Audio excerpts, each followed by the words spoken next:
Botol Abi Vlog. Okay, ngayon nasa ating linya si Ginoong Leandro Leviste ng Batangas. Good morning po, Congressman Leandro. Magandang umaga po, sir. Opo, kasama ko po si Chacha Gaucha. Good morning po, Congressman. Kayo nga po yung nagsalita at nag-post din sa inyong Facebook account na meron po kayong mga dokumento na galing mismo dito sa yumaong si DPWH Undersecretary Maria Catalina Cabral. Sir, para lang din po mas malinaw, ito po ba mga dokumento na ito, soft copy or hard copy po ba itong mga ito? Soft copy po. At ito po ay actually na-discuss natin last time I was on your show tungkol sa mga budget insertions ng mga kumpanya na may connection si Congressman Edwin Garjola. At ang files na ito ay ibinigay sa akin ni Yusek Cabral noong September 4 with the approval of Secretary Vince Dizon. Oo, parang ang nangyari po ba dito ay sa inyo daw po ipinapabigay. Iniutos si Sec Vince Dizon na sa inyo ibinigay dahil ano daw pong dahilan? Magandang tanong po. Ako po ay nagsusulat sa DPWH nung June pa para sa mga files ng mga congressional budget allocations. At nag-meet po ako sa office ni Yusek Cabral nung June 11. Tapos August 11 nag-follow up ako. Tapos nung may change of leadership sa DPWH, naisip ko baka pag mawala si Yusek Cabral, mawawala din ang kanyang files. Kaya nag-set ako ng meeting through Director Alex Bote, September 4. At nung nandun ako, tinawagan ni Yusek Cabral si Sec Vince kung okay na i-release ang mga files na ito. At sabi ni Sec Vince, dahil ang kanilang push ay para sa transparency, pwedeng ibigay kay Leandro at ang aking understanding, isa sa publiko nga ang mga files ng DPWH para maunawaan ng taong bayan ano talaga yung nangyayari sa mga projects that are funded in the 2025 and other budgets. Oo, para lang po malinaw, yung sinasabi nyo na mawawala sa opisina ng DPWH, tama po? Kasi ang nangyari nga, ayon sa ICI nung nakausap ko sila November 18, ay nung bumisita sila in early September sa office ni Yusek Cabral, wala na ang kanyang computer at naka-cordon off ang kanyang opisina. At ang sinabi din nila, hindi binigay sa kanila ang mga internal files ni Yusek Cabral. Sir, meron pa po bang ibang pinagbigyan bukod po sa inyo, itong si Yusek Cabral, nung po kayo ay physically na nagkita at iniabot po itong mga files na ito, na itanong nyo po ba kung meron pa siyang ibang napagbigyan? Ang files ay may mga pangalan ng mga nag-encode ng mga line items. Kaya baka yung ibang staff sa kanyang opisina ay may kopya din nito at sana protektahan natin ang mga staff sa opisina ni Yusek Cabral dahil maraming mga may ayaw na lumabas ang mga files na ito. Oo. Yan po ay direktang sinabi po ba sa inyo ni Yusek Cabral o ito po ay assumption nyo? I'm saying based on the file, may mga pangalan ng kanyang mga staff. At actually, nakuha ko po ito as soft copy from her staff. Kaya kung saang computer pinanggalingan ang files na ito, may kopya. At baka ang iba din sa mga computer sa kanyang opisina ay may kopya din. Oo. Sir, balikan ko lang nung time po na iniabot po itong mga dokumentong ito na soft copy nga. Si Yusek Cabral lang po ba ang nandoon o may mga kasama po siya at ilan po yung kasama niya kung meron man? I set the meeting through Director Alex Bote kasi si Yusek Cabral ay parang nag-courtesy resignation na noong September 4. At nandoon po ang kanyang mga staff at kaya ako po sinasabi na sa tingin ko may iba din na mga may kopya nito kasi yung ang staff naman niya ang nag-ooperate ng kanyang computer. Sir, how many staff yung kasama po ni Yusek Cabral that time and what was the exact date again, sir? At pwede po ba naming malaman kung saan kayo eksaktong nagkita at anong oras po ito? Opo. Yung file na nakuha ko ay may timestamp parang 6:04 PM September 4 at baka mga that afternoon ako dumating sa kanyang opisina kasi initially pumunta ako sa opisina ni Director Alex Bote sa DPWH Central Office and then katabi noon yung office ni Yusek Cabral. What date po again, sir? Ito pong pagdalaw po ninyo dito sa DPWH nung time na nakuha nyo po yung soft copy? September 4. September 4, oo. So, through Sec Bote, doon po kayo mismo sa loob ng opisina nitong Secretary Bote na binabanggit ninyo? Director Bote. Yes po, sir. And then I went to Yusek Cabral's office next to his, and then we went to the office of their staff kasi doon po yung mga computers at marami pong mga staff sa bawat opisina ng DPWH. Sir, yung pong pagdaan ninyo doon sa isang sinasabi nyo na Sec Bote, may dahilan po ba yon kung bakit po kayo dumaan muna doon bago po kayo rumekta kay Sec Cabral? Director Alex Bote ang Yes po, Director Alex Bote. siya yung pangalawa kay Yusek Cabral at I think kasi nung September 4 nag-courtesy resignation na si Yusek Cabral kaya on her way out na din siya. Hanggang ngayon si Director Alex Bote ay nasa DPWH pa at I'm sorry to put this attention but maganda kung protektahan natin si Director Alex Bote at kung may investigasyon man sana lumabas mula sa kanya ang katotohanan tungkol sa DPWH budget. Oo. Sir, puntahan natin ito pong laman mismo ng mga dokumento na hawak ninyo. Ano exactly po ang laman nito? Tinignan nyo na po ba kung ano yung naibigay po sa inyong mga dokumento? In the 2025 DPWH budget, there is 721 billion in the NEP. Of that, there is 401 billion that is allocable to the district congressman and 320 billion that is outside of the allocable. At bawat isa sa mga proyektong ito ay may mga notes sa Excel spreadsheet na ito sa 401 billion nakalagay sino yung nag-allocate na district congressman. Tapos yung 320 billion naman nakalagay din yung proponent na district congressman, senator, may mga pribadong individual at may mga miyembro din ng ehekutibo kasama ang mga secretary at undersecretary ng ibang mga ahensya na walang kinalaman sa DPWH pero nakalista na nag-propose ng mga flood control projects. Oo, nabanggit nyo nga rin po yan sa inyong press con, even sa post nyo. Sinasabi nyo, hindi lang po mga senador ang nandito, even executive secretaries nakalagay po dyan sa file na yan. Pati undersecretaries po. At may mga pribadong individual din. I can say that these private individuals are contractors. Sir, gaano po kalawak yung dokumento na hawak ninyo? Are we just talking about last year's budget or maging yung previous years kasama po? I have some level of detail for the previous years, but I have the most detail for the 2025 National Expenditure Program. Okay. Pero meron din po akong ibang source para sa BICAM insertions din sa 2025 budget. At ang I think maganda eventually lalabas din ang mga insertions ng lahat ng mga congressmen at senators, especially for the 2025 budget.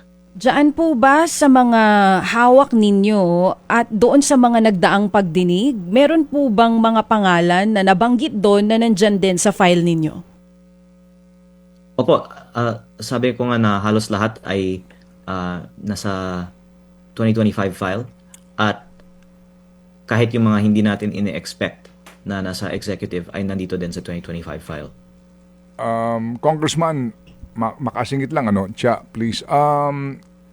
Yung again, yaang pinanggagalingan yan ay galing kay Secretary Cabral na napunta kay Ginoong Dizon, kay Secretary Dizon bago po makarating sa inyo. Bakit pa kinakailangan nyo magpaalam sa kanya kung sakasakali bago yan ilabas? Maganda pong tanong. Una, importante ang file na ito at maganda pag isa publiko, pwedeng official para walang mag-question ng authenticity at may paliwanag din ang DPWH sa laman nito. At sana kompleto din. At kung may mas marami pang files na makalap sila sa opisina ni Yusek Cabral, isabay-sabay na nilang ipakita ang full picture. At pangalawa, dahil si Secretary Vince naman ang nagsabi kay Yusek Cabral sa telepono na pwedeng ibigay ito kay Leandro, ayoko naman na mag-deviate sa usapan namin. Pero my understanding was after it was authorized to be given to me, isa sa publiko din naman ito or at least ibibigay sa ICI at Ombudsman. Kaya pinakita ko na rin siya sa ICI at sa Ombudsman. At pangatlo, just practically speaking, marami pong mga taong nakapangalan dito at ayaw nila na lumabas na may na-propose silang mga proyekto. At kung may mga apektuhan dito, ayoko sana na I'm just acting on my own. Sana at least through DPWH na lang. Okay, sige. So, hindi nyo yan isa sa publiko hanggat walang klarong go signal sa inyo si Secretary Vince Dizon. Magandang tanong po yan. At ang post ko po ay I would prefer that DPWH be the one to release it. Okay. So, hindi kayo kung hindi ang DPWH. Bakit? Hindi ko po sinasabi na imposible na Ikaw. isa sa publiko. Pero I think that Secretary Vince has said that may transparency ngayon sa DPWH at naniniwala naman po ako na sincero na gusto nila na baguhin ang dating puro mga secret insertions sa DPWH, pero ang isang consideration nga ay maraming mga nandito na ayaw na lumabas ang kanilang mga pangalan. Okay, Congressman, it is a fact, no, that insertions are not illegal per se. No? That's a fact, right? Insertions are not illegal per se, no? Hindi naman siya illegal. And then, yung sinasabi po na mga pag-allocate ng pondo sa particular na proyekto ng isang particular na mambabatas, wala din pong illegal doon. Do you agree sa kanyang pong kaisipan at statement? I agree, and that's why it should be okay to release the files. But I think there's also number one, political or reputational impact. Because ngayon, galit nga ang tao sa korupsyon sa DPWH. At baka may assumption ng taong bayan na kung ikaw ay nag-insert ng isang proyekto na kinabang doon. Pero I agree with you na hindi necessarily the case. Pero number two, marami din kasing mga proponent dito na may connection sa mga contractor na eventually na-award ng mga kontratang ito. Okay, opo. So yung nga po, no? So again, kasi Congressman, we have to be really careful, ano? Dito nga po sa usapin na ito, kasi nga yung pong pag merong na banggit na pangalan, yung presumption nga po na siya ay nagnakaw na. Pero diyan po sa listahan na hawak ninyo o dokumentong yan, opo, una, yung kanyang authenticity question. Talaga bang yan nanggaling mismo kay Yusek Cabral? Pangalawa, how incriminating are itong informasyon na laman ng files na iyan sa isang particular po na mambabatas, cabinet secretary o sinumang opisyal po ng gobyerno sa maaari niyong sabihin na pinaka-incriminating kung meron man? First, I would say 110% these files are authentic because I got them from the Office of Yusek Cabral myself. At I think may mga metadata naman yung mga files na ito kung sino ang author ng file. Ang tanong on how incriminating it can be is may mga proponent dito na mismo ay contractor ng mga proyekto na pinondohan ng mga insertions na ito. Kaya kung ma-prove na yung contractor mismo ang nagpalagay ng mga projects sa budget, I think that would be incriminating. But generally, mga politiko nga ang mga proponent dito at ang mangyayari lang kung lumabas ito ay it would be a lead for further investigation. Ano ang relasyon ng proponent sa eventual contractor? Kung sila ba ay, for example, campaign donor o kaibigan na baka search pa ng gobyerno kung may financial transaction involved. Opo. I am not sure kung have you gone through the second supplemental affidavit of Yusek Bernardo of DPWH? No po. Okay. Sir, ano ba format niyan? Sorry po sa paghingi po ng ilang detalye. Kasi ito po, babasahin ko lang po yung portion, I hope you don't mind, Congressman, doon po sa under item number 131, Undersecretary Maria Catalina Cathy E. Cabral. 13131, as a general rule and with very little exceptions, it is Yusek Maria Catalina Cathy E. Cabral with the imprimatur of Secretary Mark Villar and later continued by Secretary Manny Bonoan, who had control at the DPWH level to remove, include, and deduct or modify insertions of items in the NEP for infrastructure or those pertaining to DPWH. Second, 132. Yusek Cabral would tell me that she would communicate and meet legislators to inform them of the amount of their allocations and ask them for titles of projects that they want to include in the DPWH budget. Next, in a matrix of process flow that I have prepared, which I am attaching here to as Annex N, Yusek Cabral has total influence and authority in preparing and finalizing the NEP for infrastructure.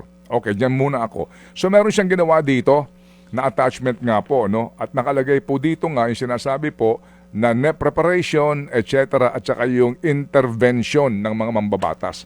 So, ito ho ba kanyang statement ay ni Bernardo ay napapatotohanan ng hawak niyong dokumento? Totoo po na si Yusek Cabral ang gumagawa ng budget. Ang question lang ay sino nang bibigay sa kanya ng mga instruction. At sinabi po ni Yusek Bernardo, si Secretary Manny Bonoan ay isa dyan. At nandito po sa listahan, meron column on handwritten notes. Napaka-comprehensive talaga ng files ni Yusek Cabral. Pati yung mga handwritten notes, ginagawa niyang soft copy. At nakalagay dito sa mga handwritten notes, puro mga SMB for evaluation, SMB recommended. At I guess we can surmise that SMB is Secretary Manny Bonoan. Okay. So, yan ho palang hawak yung files ay pati ho yung mga notations, ano po, handwritten by Yusek Cabral ay nandidiyan, kumbaga. It doesn't say who handwrote them, but basta kung ano yung handwritten note, nakalagay dito na digitize. Kaya pati may mga dialogue din dito parang SMB colon, tapos may comment siya. Okay. Opo. Sige po. Sige. Ika ninyo, ito inyong naibigay sa ICI at sa Ombudsman. Ano ang kanila pong sinabi sa inyo after receipt and perhaps after their study? Sabi nila, useful ito sa kanilang investigasyon kasi meron nga silang listahan ng mga ghost projects na I think 421 na may halagang 30 billion na hindi nila maitukoy sino yung mga proponent dahil wala pa silang nakitang listahan katulad nito before I showed it to them. At makakatulong talaga na malaman sino nagpapondo sa mga ghost projects para hindi lang yung contractor, pati yung proponent yung pwedeng maimbestigahan. Okay. Nandiyan ba yung mga pangalan ni former Speaker Martin Romualdez, Congressman Sandro Marcos, or even the Executive Secretary, former Executive Secretary Lucas Bersamin? Ayoko pong mag-single out ng mga tao kasi ang assumption na lang ng taong bayan I think is fair na halos lahat naman ng tao sa gobyerno ay nagpapalagay ng mga projects sa national budget. Okay, sige po. We respect that. Ano po? Ito lang ho kasi may mga nagtatanong po dito na ilang pong kababayan natin. Okay. Pero Sige. sir, pwede ba akong magbigay ng isang pangalan? Well, go ahead. Maliban sa yung nabanggit ko last time on your show about Congressman Edwin Garjola na may over 20 billion projects dito, over the weekend kasi may isa akong kasamahan sa Kongreso na nagsabi, bakit hindi lang ni Leandro sa publiko ang listahan? Ang sagot dyan na banggit ko na kanina, pero yung isa is ayoko naman na magalit sa akin yung buong Kongreso. Pero dahil siya ay nanawagan na isa publiko ko, pwede kong banggitin ang insertions niya. Ito po ay si Bicol Saro Party List Representative Terry Redon. Si Bicol Saro Party List po ay may 150 million pesos road project insertion sa Pamplona at Pasacao, Camarines Sur. Ito pong dalawang line items, 75 million pesos each, were awarded to the same company, Bicol Gold Rock, at a winning price of 73.5 million pesos, which is 2% below the approved budget. And this same company, Bicol Gold Rock, has cornered the majority of projects like this in this area. Kaya just to give that one little example, kasi nanawagan naman si Kong Redon na ilabas ang listahan, pwede niyang i-check kung tunay ba na ang Bicol Saro Party List ay nag-submit ng 150 million pesos road project sa Camsur at pwede nating tingnan kung may kaugnayan ang Bicol Saro Party List sa Bicol Gold Rock na contractor. Okay, but I'd like to remind the good gentleman from Batangas that Mr. Redon assumed, run for Bicol Saro Party List only this 2025 elections as the first nominee, ha? Ito pong sinasabi niyong budget na 2025, ang presumption po dito, binuo ito noong 2024 pa po, no? Ibig sabihin, noong 19th Congress. So, most likely, that time, iba pa po ang kinatawan ng Bicol Saro. Just to put it in the right perspective po, Congressman.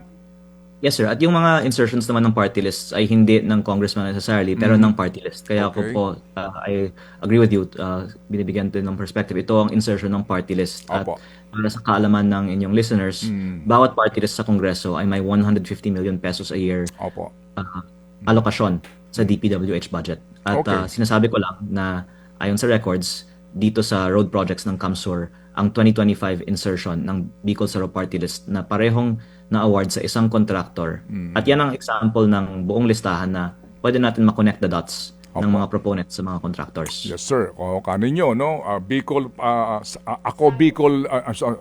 Bicol Saro. Bicol Saro Party List, ang siyang nag-insert nung budget at ang nakakuha umano ng proyekto ay isang construction company na sabi ni Congressman, i-check daw po yung pong koneksyon ng partido, party list na ito sa construction company. That is the connection ho ng mga dots na binabanggit ni Congressman para ho mas klaro po tayo. Okay, Chap, please. Congressman, Okay. tama po ba yung narinig ko? Lahat ng party list may 150 million insertion? Tama po ba yun?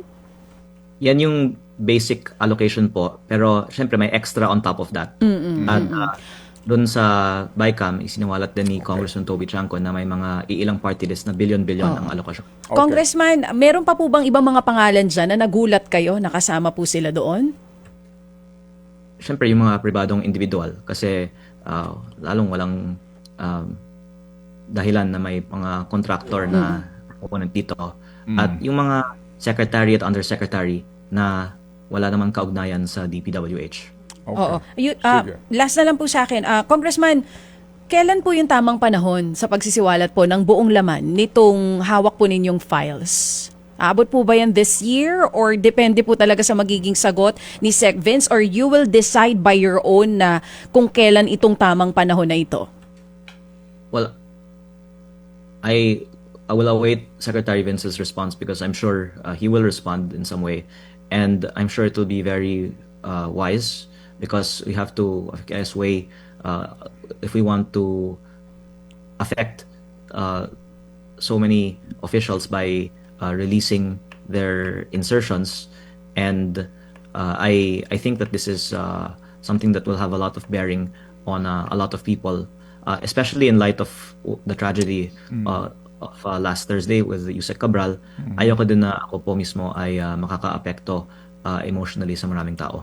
Okay, sige po. So we will leave it at that muna, Congressman. Thank you ho sa inyo pong pagbibigay po ng panahon sa aming programa at kami po ay mag-aantabay eventually nga dito po sa release ng mga dokumentong ito. Ilang pahina po ito, Congressman?